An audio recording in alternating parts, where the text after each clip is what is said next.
In the latest episode of The Simpsons, we finally get the answer to one of the show's biggest mysteries. Something fans have been wondering about for decades. Which one? Well, I'll get into that later on in the video. So the episode opens with Springfield deep into a heat wave, and with the Simpsons unable to cool down in their own home, they decide to head to a place where it's always cold. The old folks' home. But when they get there, Abe is hogging all of the cold air. It's here where Homer yet again for the 100th time complains that his father has never ever done anything for him. Typical. My entire life you've never done one nice thing for me, and I'm always kind and loving. This is when Chief Wiggum and Lou burst in to ask for Abe's help in their investigation. So, cutting to the cemetery, and their graves are all being dug up so they can be relocated. And in one particular coffin, they discover that someone has snuck an extra body into it. And on that extra body, we found this. It turns out that Abe used to be a private eye, so if we're keeping count, that means that Abe used to be a sergeant in the army, he was also in the Air Force, a model for toy soldiers, then a professional wrestler, a musician, a farmer, and now a private investigator. At this point, he's going to have more jobs than Homer.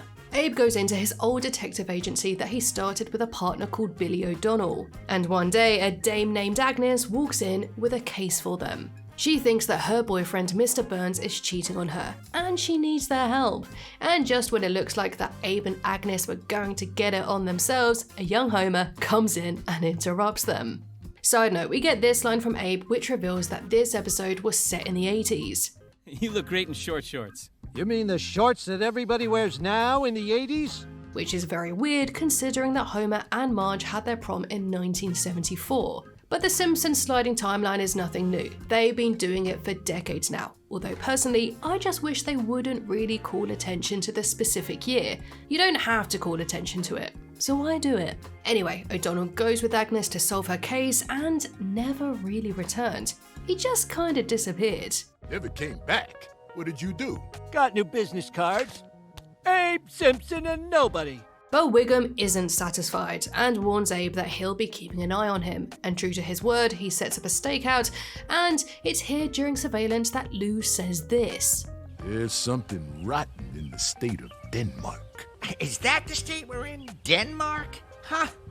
So, my dumbass thought that Lou was actually stating that Springfield was in a fictional state called Denmark. Then I realised that he was simply quoting Hamlet. Am I as dumb as Wiggum? But while we are on the subject of where Springfield is really located, I've always believed that it's based within its own fictional state. Now, 3 years ago, I released a video called The Real Location of Springfield, and I gave 4 possible explanations. But my comment section was swamped with people who didn't even watch my video and said, Film Theory already did it. And yet, in 2016, MatPat did theorize that The Simpsons is based in Oregon, and as such, people have taken this as absolute truth. But in reality, Springfield isn't set in Oregon at all. Sure, Springfield was partly inspired by Groening's childhood in Portland, Oregon, naming characters after his own family and road signs, but there's a huge difference being inspired by a state and it actually being located there. Look, I love MatPat, but he's also the same guy who said that everything after season 9 isn't canon just because the show changed executive producers. And that's not how canon works. Also, the show had already gone through multiple executive producer and showrunner changes before season 9. There's also the point that there are simply far too many conflicting things to make it set in Oregon. I mean, there was even an episode where the Simpsons had to travel cross-country in order to get to Oregon. Again, I'm not ragging on MatPat, I really like him, I'm just annoyed by people who take his theories as the gospel truth. Ultimately though, The Simpsons exists in a fictional state that has no fixed location. You only have to watch the Simpsons movie to understand that.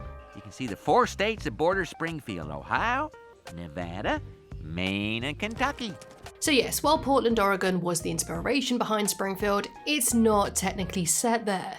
So Grandpa explains to Lisa that he did try to find his partner after all, and it led him to confronting Mr. Burns. You could say he's gone to paradise. So Burnsy makes Abe a deal. Forget about his ex-partner, and in return, Homer would have a job for life.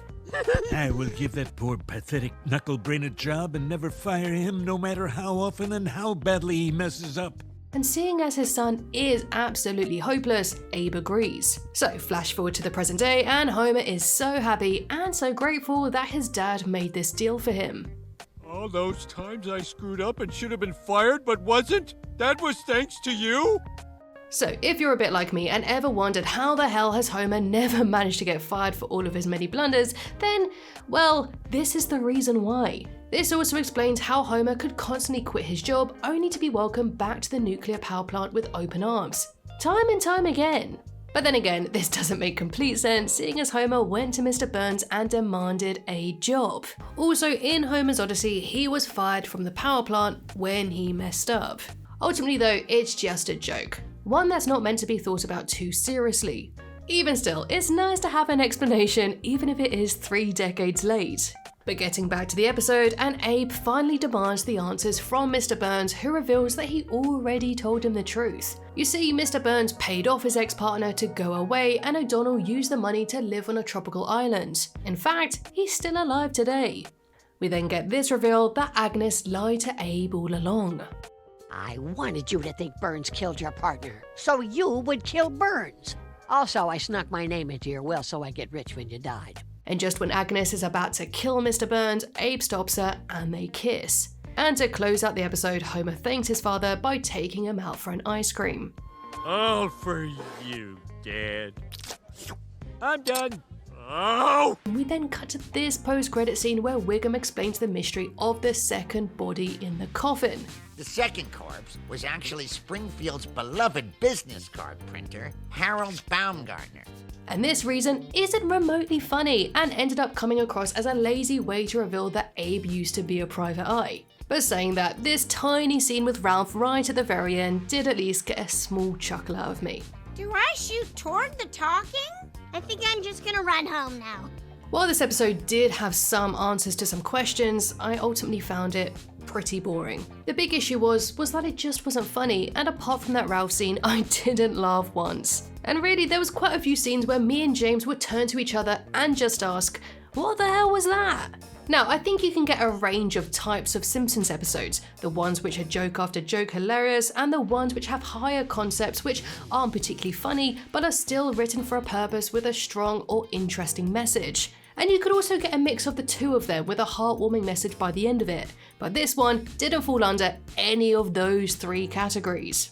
This could have taken a range of avenues, a full-on whammy film noir whodunit, or just a good old funny Simpsons episode with maybe a heartwarming Grandpa and Homer relationship story by the end of it. But we didn't get either. I think it was trying to go for funny, but for me, it just wasn't. And week after week, I am always rooting for the show, but I do also have to be very honest when an episode just doesn't hit for me. But what did you think of the answers to these mysteries? Were they satisfying or were they letdowns? Let me know in the comments below. Also, I'd like to say a big thank you to my newest Flying Hellfish patrons, David Ragnar Davidson, Javier Williams, and Fabian. Thanks so much for supporting the channel, and if you would like to sign up to my Patreon and get early access to ad-free videos, check out my link down below.